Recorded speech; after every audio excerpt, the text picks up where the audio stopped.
So the only really serious drawback to it, and we lost Troy's video, but the only serious drawback to it is I am going to ask you to introduce yourself, and I'm going to ask you what you do. So feel free to censor as you see fit, because some people don't want to talk about what they do, really. Yeah. Yeah. So I'm with two really practically lifelong friends, George DuChaine and Troy Turner. Troy, Hey. being the furthest away, take it away. Tell us where you are. Tell us what you do. Well, hey, I'm in Walla Walla, Washington, home of Adam West. Right. Onions. Onions. The wine center of Washington State. Right on. Right on. Out here, you're a lot more likely to run into somebody who knows the Bundy family. Cliven. Right, than someone who was on Sub Pop. But yeah, I've been out here for a couple of years now, and I miss my Ohio peeps, especially you beautiful guys. I miss you as well. I miss you. At least I did get to see George not too long ago. Yeah, George, that's right. You went out there, didn't you? Yeah, I'll have to buy another vehicle out west and drive it home. Is that what you did? Is that what that whole trip was about? Yeah, it was a flying ride. Yeah. Yep. That's kind of awesome. I'd be home in 12 hours. 12? I got home at 37 with a couple of mechanical issues. Yeah, I was going to say 12. I mean, even with the absolute optimum condition and a lot of cocaine, 12 seems optimistic. 12 is very optimistic, especially in a 30-year-old Volkswagen Eurovan. So, is that what you went out there? Do you still have that thing? I do. I've got two Eurovans actually. Yep. Are they parked next to? Remember the vans you got from DHL? I do. Yeah. So Troy's referring to a time where DHL was auctioning off some of its ground support equipment. Nice. And I bid in a silent auction on both of the vans, which I thought were lowball offers. And you got them both? I wanted both, So I got two shuttle buses for $700, $300 for one, right. $400 for the other. Was the other one 400? The decal had been more carefully removed from the $400 one. No, I just they were just numbers I made up, and it's like there's no way this will work. Yeah. And all the fines accrued. Every time I went over there, I had a new ticket. The city Gulf Manor had my number already as it was, and they weren't happy when I showed up with two big fiberglass shuttle buses from the airport and parked them on the streets. So I ended up parking them down on Weehee near Fenton Riggings, and I would just leave them down there, move them every few days, Right, to make sure they didn't seem abandoned. Exactly. Yeah, so I traded one for a paint job and body work on a 62 Fairlane that I had, that 4-door Fairlane. I remember it. I got a paint job courtesy of one of the shuttle buses and repairs on some of the rust and a welded on a trailer hitch. Yeah. So that was nice. And then the other one, I put a motorcycle inside of it, drove it down to West Virginia. And nice. Steph Smith's dad sold it down in Piney View, West Virginia, for $1,500. So. Oh, so you doubled. You doubled. Oh, he got 10%. Well, nevertheless, you got 10%, but still, yeah. Yeah, you got double your money out of it, and a nice motorcycle ride from West Virginia home, right? Mm-hmm. Yeah. George, you're illegally plated FZ 600, I think. Well, but you were probably going fast enough that nobody was reading the plate anyway. George, you're here with me in Cincinnati. Whereabouts? What do you do, or do you mind talking about it? No, not at all. So I'm in Northside. Been working from home for DHL Express for the last few weeks. I have a team of about 17 people that work for me. And we're all working remotely and trying to stay safe and keep the big yellow machine running. So right. Doing our part to the yellow things and around. Beast. Yep. Now, I just and Troy, I want to talk about what you're doing out there too, but really quickly, just today I read an article about shipping costs skyrocketing due to the circumstances. And I don't, I mean, I don't know. I'm not connected to the industry. How's it been working remotely with something like that? I mean, you guys are a pretty big shipping concern. Have you seen evidence of skyrocketing? Well, I'm on the compliance side of things, so I don't really see the The numbers, the cost per move side so Gotcha. much. But the trade lanes are becoming more and more restricted as commercial airlines pull out of different markets.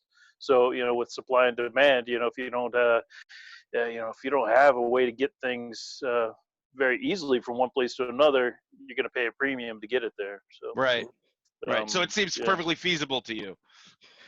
I would imagine that it could. I mean, fuel prices are down, but usually we're about 3-4 months in arrears there. So you don't see the effects of cheap fuel for another quarter or so. Sure, right, because you guys have budgeted. It's been budgeted for whatever's going to happen, projected for that time period. Yeah. Okay, and it's been pre-purchased. Exactly. Mm-hmm. Troy, what do you do exactly out there between the states of Washington and Oregon? I should have neglected to mention I'm working for the VA, and I'm not working. Yeah, working in the pharmacy at the Walla Walla VA, and today was by far the slowest day, but I chalk a lot of that up to the pending holiday. Right. But we're doing a mail order because we're trying to encourage the vets from coming into the building. Sure. And coughing all over Troy. Yeah, true that. Cough all over Troy specifically. Right. Cover your mouth. Cough in your elbow, Troy. Come on. Yeah, he's wearing short sleeves. It's not as effective. Right. But I like it. It's just very strange times, and who knows? But yeah, I'm the only one working outside of the home right now. Yeah, but see, I've talked to a few people. I mean, how do you feel about it personally? Are you glad to be going in, or do you feel at risk? You told me, you and I talked about this a little while ago. You said they were at least taking your temperature at the building and stuff. But, but I mean, are you hazmatting it? I mean, how are you handling it? Well, they are screening employees and vets alike. They're screening vets in their car now, and it's just the vets. And it's really a lot of the clinicians are doing telehealth. So what we're doing is really just filling a lot of prescriptions. Telehealth. There's something about that phrase. It's just like telehealth. It's just like telehealth. It's only so much. It's only so much health. That's true. But I mean, the VA is really. I mean, people tend to think of it as this kind of behemoth government agency, but they're really, they're very cutting edge in a lot of ways. Oh, I don't think that's limited to the VA. I mean, my wife works for Social Security, and people are like, "Oh, I bet that's a joke," and I'm like, "You have no idea." They're, the folks there are top notch, and they really are interested in, helping the vets navigate this, and that's just one of the ways. So I'm really impressed. Are you personally happy to be able to go in every day, or would you rather be home with the girls?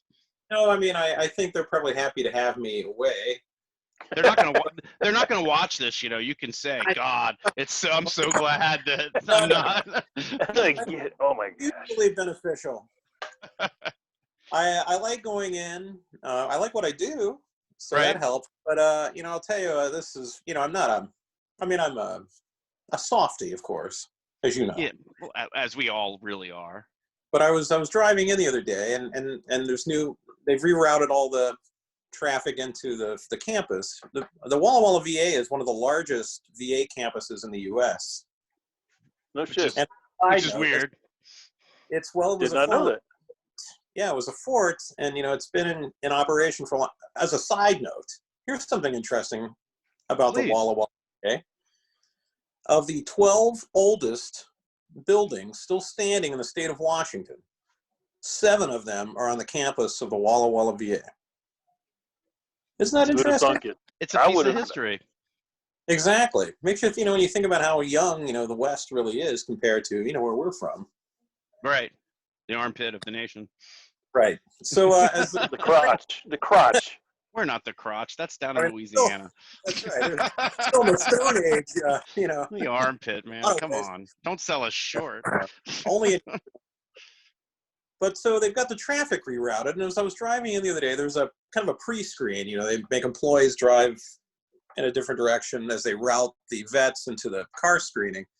But there was an elderly gentleman, had to be in his 80s, at the corner of the driveway with a sign. Thank you, VA staff, for all you do. No Right kidding. on. Hit me right in the feels. Salute. Yeah, man. I mean, I can't put people out with signs protesting and stuff. It's very Well, rare. there's that. I hear stories of the signs of people thanking. That's what it was. The one guy, that guy over here said, you know, die baby killers. Right. No, we don't even do that there. I know. You can't find Well, anybody but younger than 35. but you don't find that kind of confusion amongst the general public surprising. No, of course not. The die baby killer sign wouldn't surprise you at all. The Burn in VA. hell, At baby the killers. Oh, shit. The mean average of the vet we see is probably about 75. Yeah. Baby. I mean, how's it been? I mean, in the pharmacy, I mean, have you seen a market change over the last few weeks, the way things have been? I mean, obviously there's been fewer people on the campus, but have you seen a market change in what you do? And, you know, Definitely busier in the, like, we mail a lot of meds. Right. So it's been way up. But I don't know. They may close our facility depending on how things shake out and farm the medical staff out to other VAs like Seattle, Portland, or Spokane.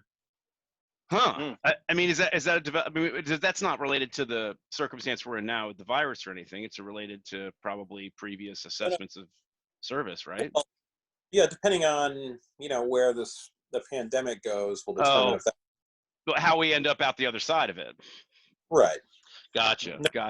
Now, George, you're doing compliance for, you know, a pretty well-known and fairly successful shipping concern.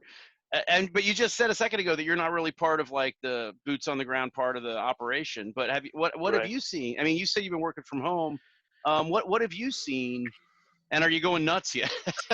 Working from Well, I miss the social aspect of being in the office, you know, Right. and you know, just being able to, you know, learn things by, you know, proximity, you know, with other groups that I normally wouldn't interact with. So I miss that part of things, you know, quite a bit.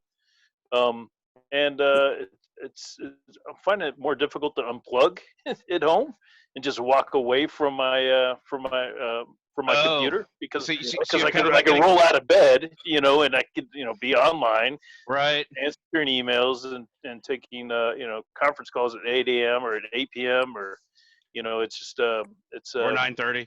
it's hard to divest yourself from. Yeah, again, yeah. Fortunately, I'm not on video conference calls all day long. Just lots of telephonic.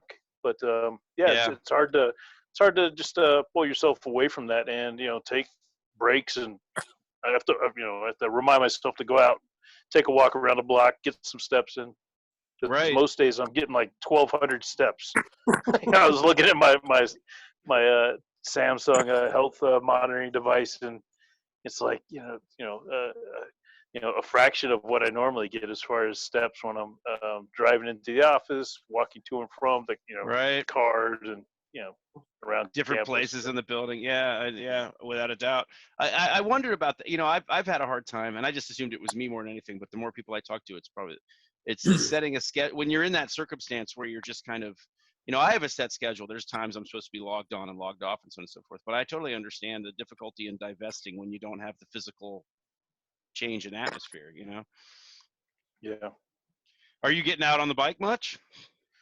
A little bit on the weekends. So I got to do some woods riding last weekend on the dirt bike, and the weekend before that rode one of those small bikes around a go-kart track up in Camden, Ohio. But not doing a whole lot of road riding. Okay. Right on. I feel like if I had one, I mean, actually, in all honesty, you and I've talked about this before. If I had a wrist throttle device in my driveway, I'd drive it all the time, and I probably wouldn't be here now. I've never not wrapped or thrift wrist throttle device around a tree. It's just not. It's just what I do. Maybe you should ride in the desert. Yeah. Stay away from trees. That's a good thought, actually, because I really enjoyed it. Every time I did it, I'm just not. Maybe the salt flats. Yeah, you got a rocket. Somebody put a jet engine on the back of a motorcycle. So, so George, I mean, it sounds like you're pretty well adjusted at the same time. I mean, we're in the middle of we're at the end now of the 4th week of this kind of like ordered shelter at home business, and I've been going out as little as I can, but I've also been going kind of nuts. Well, what do you think? I mean, how has it been for you? I mean, you said 17 people, but it sounds like the transition to remote working was relatively. It didn't sound like it was a big ordeal. It could have been more difficult, but no, it went pretty well. We were fortunate that we had enough portable devices that the folks could take home. But say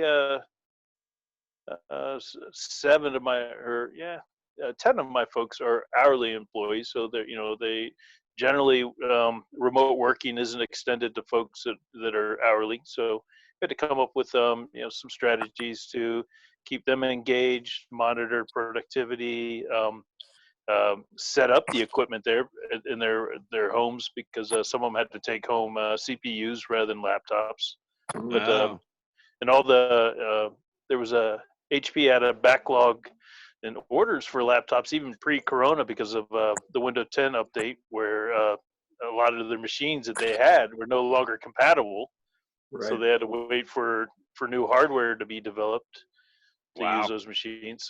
So we just got in laptops for the folks that were using CPUs. So we're transitioning them from their towers to more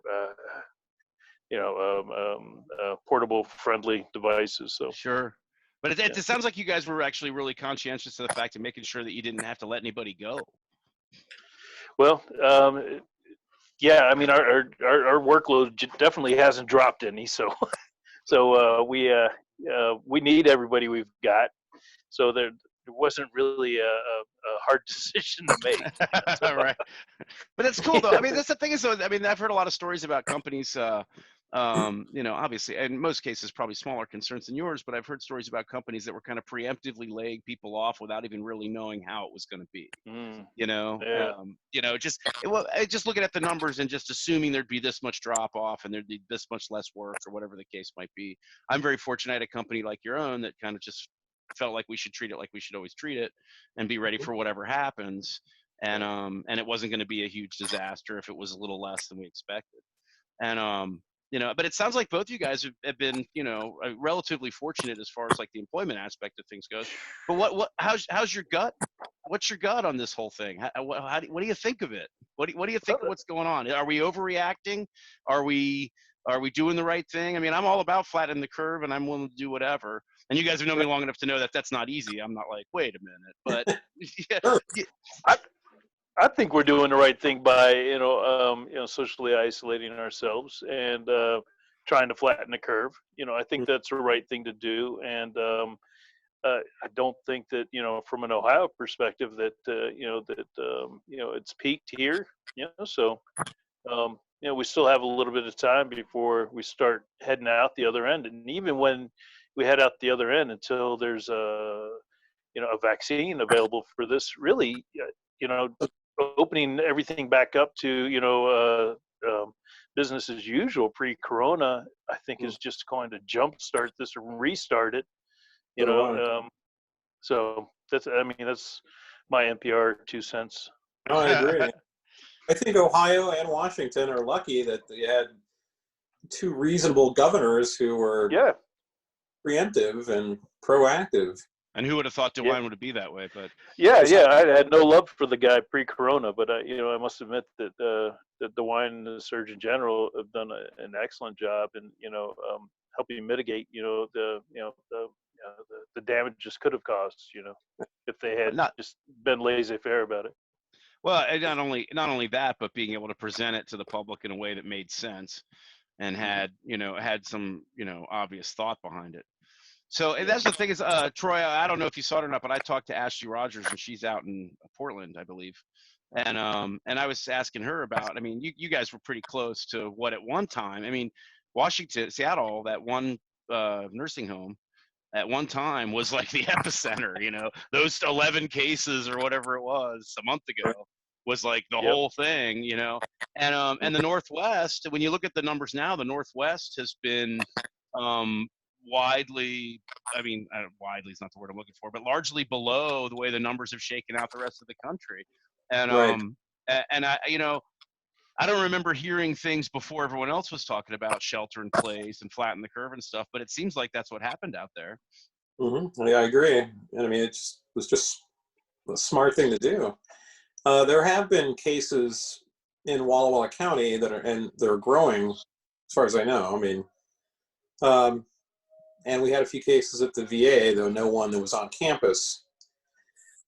Yeah, I just think until, not just a vaccine, as George was saying, but more testing. I mean, it's really hard to get tested. Well, that's done. Apparently that's done. Apparently the testing's over. Who needs it? Well, we've tested 2 million people already, which I think is like 4 times what's really been tested. But it's over. Nobody needs testing now. Open this place up, goddammit. I mean, in the right type of testing. So not testing just to, from what I understand, the current testing just tells you if you happen to have it at the moment, but not if you were exposed to it and recovered from it in the past. Right. So well, that's the whole antibody thing, yeah.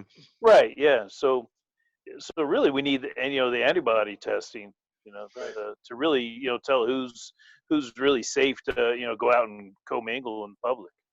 Yeah, I see. Well, Troy, you're the closest thing amongst the three of us to a medical professional. Aren't those antibody testings? Quit touching your nose and mouth, Scott. I'm in my own house. I just washed my hands, and I want you to know that I took my hand from inside my pants and rubbed my nose with it. So you got fermented cheese all over your nose. Come on, man. No, I showered today too. It's not that bad. Oh, the bouquet. It's a new low. This is a new low. I've done a bunch of these, and this is a new low. I'm glad to bring it back to the reality. Thank you, George. I listened to the Screaming Tribesman's Date with a Vampire today. It made me think. Hell yeah! Oh man, that's some good stuff right there. That is some good shit right there, without a doubt. Vampire girl tonight.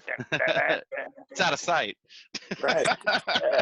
But no, the thing is the antibody test isn't the antibody test something that ends up being developed as they try and develop a vaccine? Aren't these pieces that have to be put in place before they can get to the point where they can address the symptoms and the spread?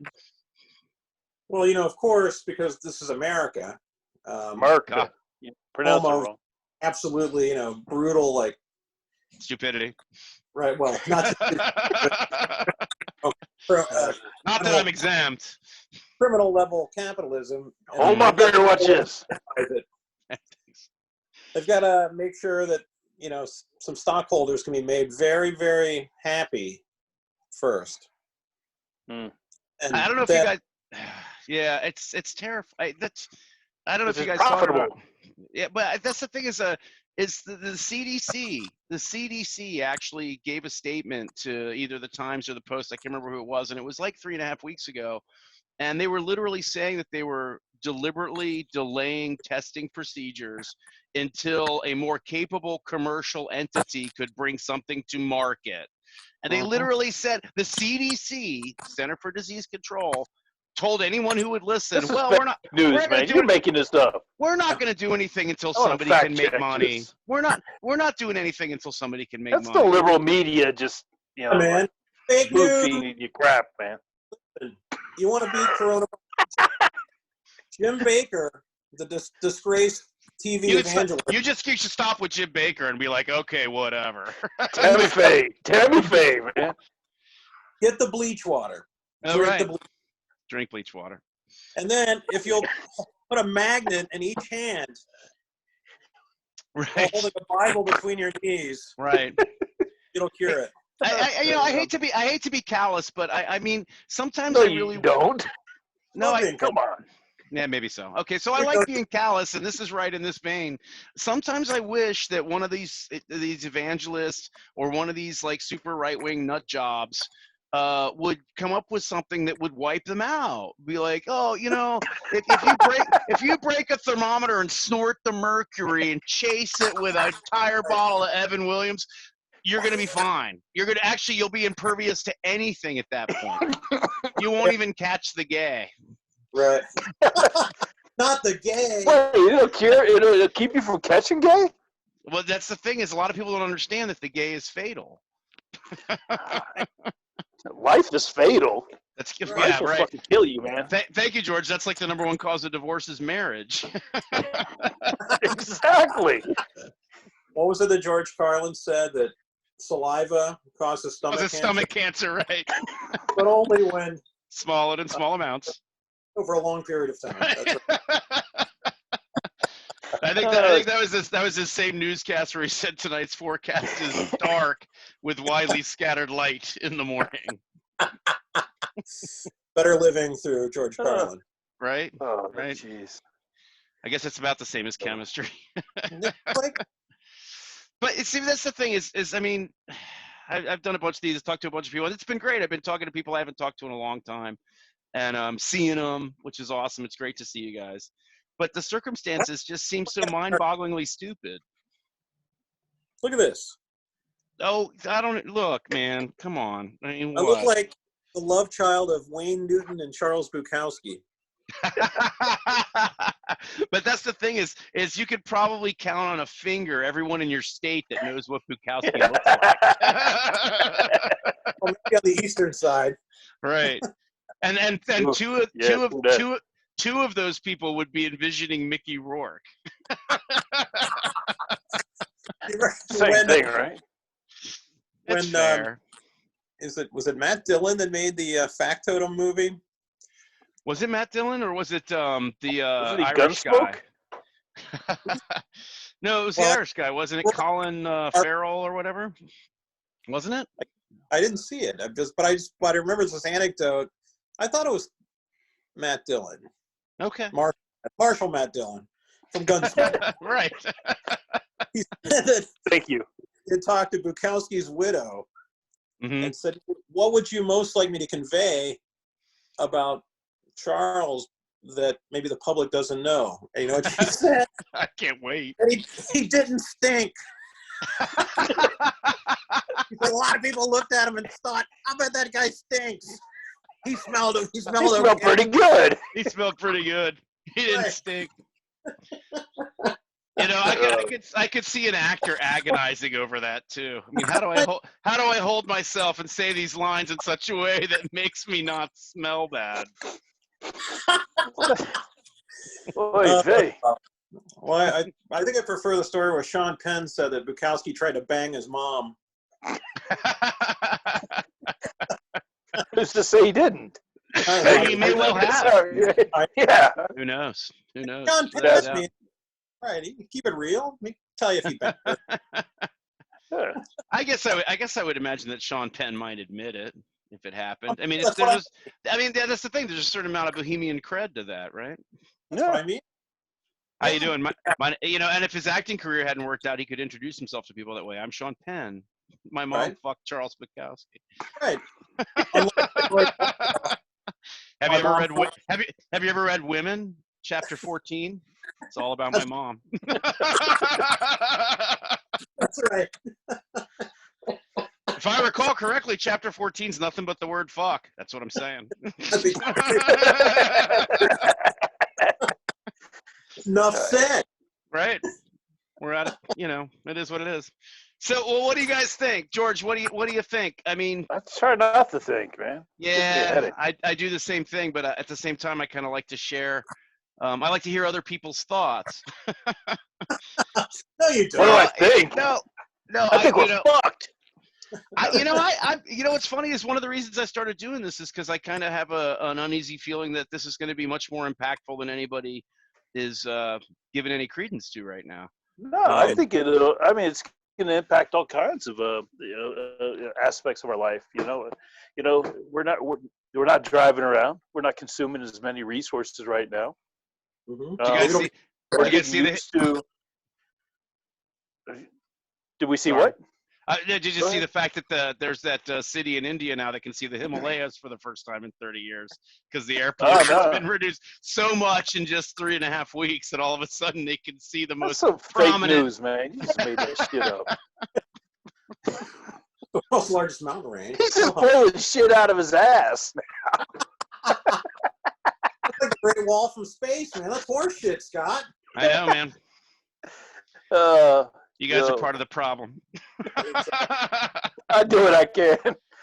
Part of the solution and part of the problem, George, you said something a couple minutes ago about people rushing to get back to normal and being concerned about how that's going to be. Everything's been such a clusterfuck so far. Don't you think there's no way to avoid that? I mean, is there any way to avoid that?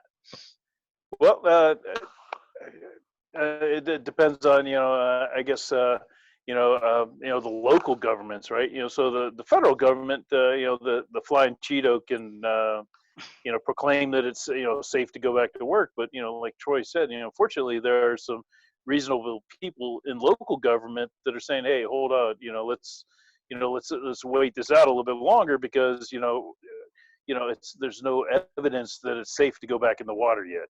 I think there's still a shark in there. I haven't seen his corpse yet. So. Right. Well, that's the whole thing. That's the theory that cooler heads will always prevail. But if you just go based on like just rudimentary statistics, 40% of the population of the country, and let's go ahead and blanket it everywhere, even though we know it's not everywhere, but 40% of the population of the country is going to say Trump said it was cool, so I don't care what my governor or my mayor says. Well, and so, at 40%, Darwinism, right? See, but that's but that's the thing is the other 60% of the population that's trying to be more rational and reasonable about it is going to have to think about things like protecting their job, making sure that they have like something to look forward to when this is over. There's a lot of factors involved with whether or not you ignore or listen to it or not. And I'm concerned about the same thing you are, that it's a fucking free for all. And 6 months from now, we've got the death toll going up, the caseload going up, and a longer quarantine in front of us than we have right now. Right. Well, that's the thing. I mean, think about the struggles that American healthcare is having right now with the way it is right now with the virus. Right. We're woefully unprepared. Continue to be. We don't have the materials we need, the devices. So if this thing ramps up again, we're fucking cooked. I mean, there's nowhere to go but down. That's contingent on whether or not some of these issues are being addressed now. I mean, there's all kinds of things flying around there. The whole thing tamp down as it is. If you keep the lock, the shutdown in place, and let the curve widen, and then let the shortfalls catch up, and then you might be better prepared for the second wave. We'll just get buried by the second wave now, as it is. But that's the I don't know. I mentioned Bridgewater. Did you mention Teddy Bridgewater? Water? What? Did I mention Bridgewater? Bigger selling? Bleach water. Bleach water, yes. Right. Well, I just finished another bleach. I don't feel any different. Right. Did you drink it for $19.99? You can have my special signature bleach cup.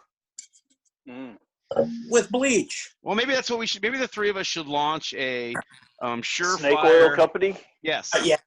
Yes. Aim it right at Trump people. Yes. So bleach water with like some ferrous metal particles in it and magnets, because I think you need a high mineral content. I love the fact that you added a third syllable to the word magnets. Magnets. Maybe so the rich people, the magnets. And if you act now, we'll give you a Donald It comes Trump in a man style too. Man. How about a pocket fisherman? Yes. Oh. Ronco. Yeah, Ronco. Yes. How about a Mr. Microphone? This one's really gone off the rails. Hey, Hey, girls, we'll be back to later. pick you up in a minute. Mr. Microphone. And every night is ladies' night at the Macombo. Right. Oh, yeah. How about a food? Putting a creeper. I've always done that too. I've worked very hard for that as well. I mean, you guys, like I said before, you guys both seem to be in relatively good shape. And, you know, I mean. Because I kill a drifter every day to stay in shape. Well, see, that's one of the benefits. That's one of the benefits of you being able to go into work every day. I never get to leave the house. I haven't killed a drifter in weeks. Get a little antsy. You know, every once in a while, my son would be like, "Dad, can I have some Welsh cheddar?" And I'm just like, "Can you hand me that butcher knife?" That's right.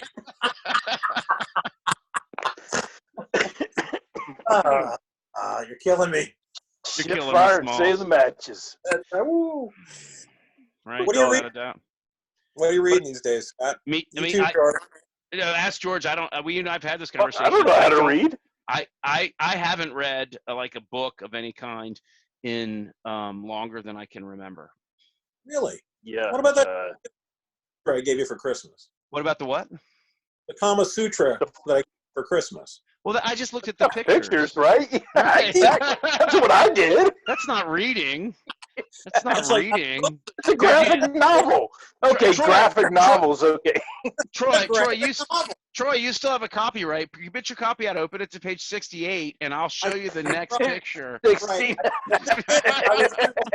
All the pages are stuck together. Yeah. Oh, wait, was that what the deal was? I just thought it was like an original pressing or something. Well, I told you it was vintage. Oh, there's some original in that pressing. Oh, yeah. That's a Troy original. A new low, a second time. It's filled with my DNA. Oh, well, I guess I'll save that for when the drifter's my son. I know who did it, and here's the evidence. So when the coronavirus wipes everyone out, use it to populate the earth. Oh, there you go. The Genesis pod. They have hair like this, you'll know they're mine. I think your hair's amazing. Thanks. No, seriously, I can't speak for George because I can't see his very well, but I've got this kind of half like non-gray thing that just makes it look kind of dirty all the time. I would trade places. Got a great comb over. Yeah, that's the other thing too. Yeah, I've got the higher hairline every day kind of thing. Right. You know, and I could use a haircut so bad. So that here, who's gonna start the hazmat suit hairstylist delivery service? Me. I've got a photo coming from Amazon. I'll just go door to door. Floby. Hell yeah. Floby? Do you really? Seriously? Did you order Floby? I could. You know how excited I would have been if you'd actually ordered a Floby?